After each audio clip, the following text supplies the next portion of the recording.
All right, guys. Get some of this beech busted on down a little bit more for the split. I'm gonna get the splitter out here shortly, and I've got, well, I'd have to move you to show you, but I've got a couple pretty good piles going on. Got that little pile there, but then them two down there is what I split on my splitter video the other day. Got a few hours in that, but anyway, I want to get some of this beech block down to where I can handle it, rip down, and plus I'm wanting to run a few saws. First off, I'm gonna run the Buxton 572 with the red tail leather pipe. I haven't run that saw in a while, so I want to run it, and I haven't run that saw just a ton in general. And it's been so long since I run it, the bar oil that was left on the chain dried up and stuck, had the chain stuck. So anyway, I've got it warmed up, done fired it up, got the chain, got everything filled up and whatnot. It's running the Neotech bar. That's another thing I want to run and test as well. It's running the Neotech light bar and the 63 gauge chain. So I want to try that and see how that's going to work as well.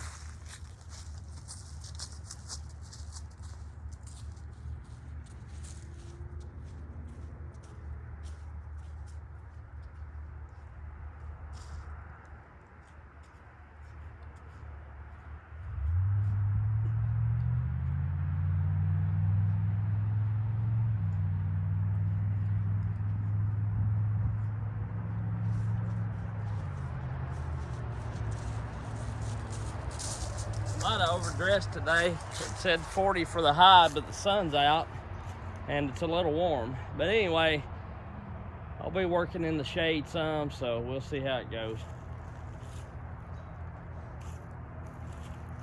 Let's see, I'm gonna bring the splitter up here and try to bust up some of this. So I've got different woods here. Got a little bit of that. That's Bradford pear, and which I don't do a lot of that, but that tree down there was pretty good size, so I just went ahead and brought it up here. And I got some of this beech to buck up. So anyway, or bust down rather, to try to get it to where I can get it on the splitter.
thick chain. It's a brand new chain, straight from the factory, you know, never been sharpened or whatever, never touched the rakers.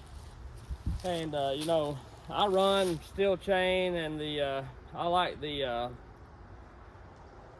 semi-skip chain, which Oregon only sells that in square ground, so I normally get it square ground, cut with it till it's dull, and then convert it to round ground. You know, I've done a lot of the well, I've had that square grinder and everything, and really for me, I found round ground is the way to go for the type of cutting I do. If I was doing nothing but falling all the time, then most definitely I'd probably square grind chain. But cutting yard trees where there's a lot of nails and things in it, and firewood the majority of the time, and I do some falling, you know, as far as logging or whatever, but not a ton. I do more firewood and tree work,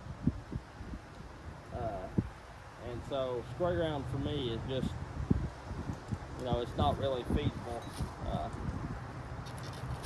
But I can get a round ground chain cutting right there with the square ground. The only difference is I like the square ground because it's smooth, and when you go to clean out face cuts or whatever.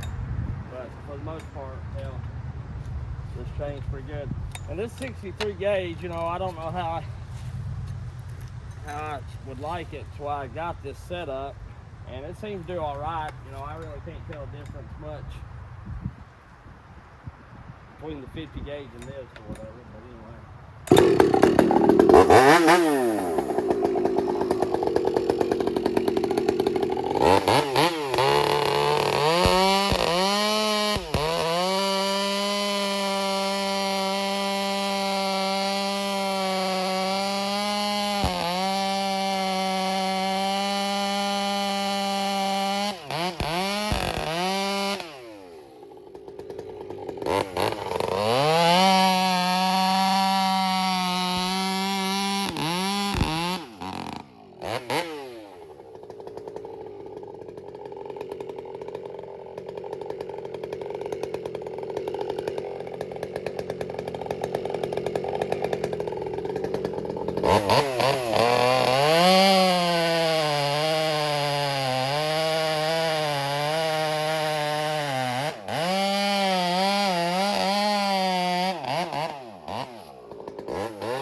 Pipes are loud, but honestly, running it, as long as you got your earplugs in good, to me it's not really that much louder than the straight shot or the bark box or the Exile Performance or whatever. So if you need one of these pipes or interested in them, Red Tail Leather makes a good pipe for decent money, and you can find him on eBay, or he does have a website. I've got other videos. Go back, check out my Red Tail Leather pipe videos.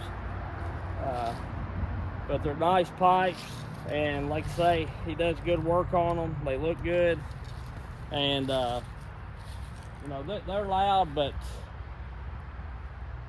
not really much louder than the other ones.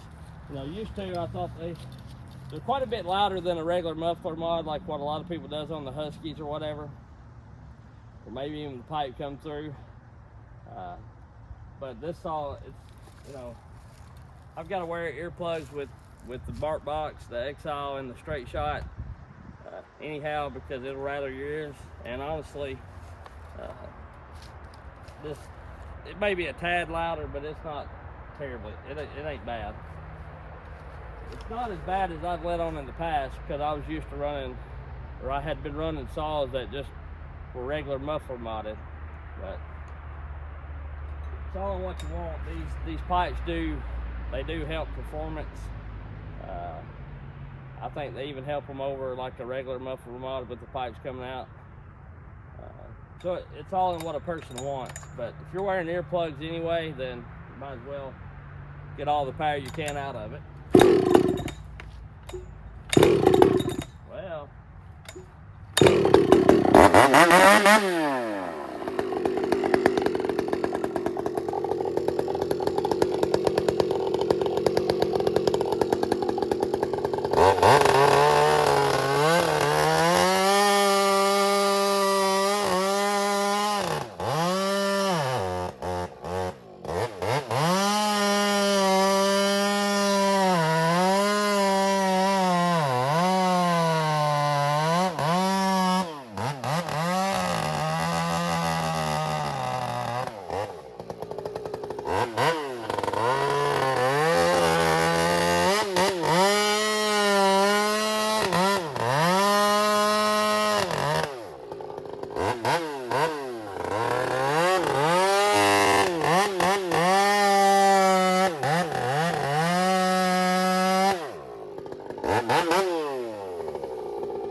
A ton of cutting, but all that cutting I've done, I ain't hardly used any fuel.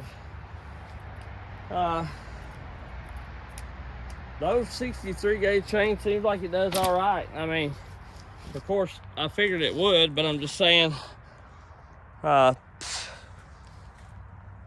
it's not terrible. It may have a little less stretch than the 050, but I'm doing different cutting as well. The last little bit I cut was them other ones, which I cut some beech with it, and I didn't have bad stretch.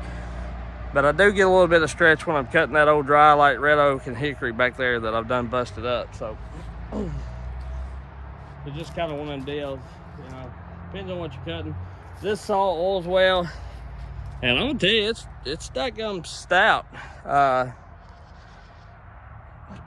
ain't too sure that I can't with that pipe and everything. I can't lean on it just about as hard as I can lean on that 500 there. Pretty close, which I still think the 500's got some breaking in to do. But anyway, if you need a ported saw, like you know, Aaron A. Lynch does a great job, Buxton does a great job, 309 Machine does a great job, you know. Pretty much any saw I've got, like I say, I can't emphasize that enough. People always ask me, you know, who would you get to port a saw and all this. You know, it depends on what you want, but you know,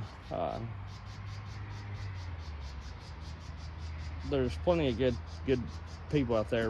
Ripsaw does good. Buxton, 309, Aaron A. Lynch does good. Mastermind does good work. I've had saws from him. And there's tons of other people. It just depends on what price. That 390 that come from Hot Saws 101, it's a good running saw, you know. But the cheapest I found is Buxton and Aaron A. Lynch. So anyway, and you know, depending on what you want, Buxton, he's got a website. You can go click a button, it comes there. You send it to Aaron, he'll, you know, he'll adjust a little bit for you. You know, if you want a little more torque, he'll build it like that. If you want, you know, whatever, you know what I'm saying? Because that 500 he built for me was super awesome. And he knows that I like a torquey saw. I don't like a saw that you got a baby on the dogs, you know, like when it gets womp, womp, womp all the time, you know, especially when I got on a new chain, or even when I got the raker set at the hardwood setting on the Husqvarna file, you know, sometimes, which I'm cutting really hard wood too, you know what I'm saying, like beech, hickory, ash, red oak, white oak, and a lot of times they're in a yard, they're twisty and grainy, you know. So anyway, it's hard stuff, and I get that, but saws like Buxton and Aaron's build seem like they have a bit more torque than a 309 and rip saw. But I also like the 309 and the rip saw if I'm cutting in a little softer stuff for the chain speed. So, you know, it just on what you want. And the torque comes along with running them, you know. All those steel saws I got from Ripsaw and 309 right now, they still need time on them. And I've got some more saws coming, and they'll have to have time on them. They always get stouter is what I'm getting at. So anyway, we'll catch y'all later. I've rambled enough. I'm gonna get the splitter out and get to splitting some wood. See y'all.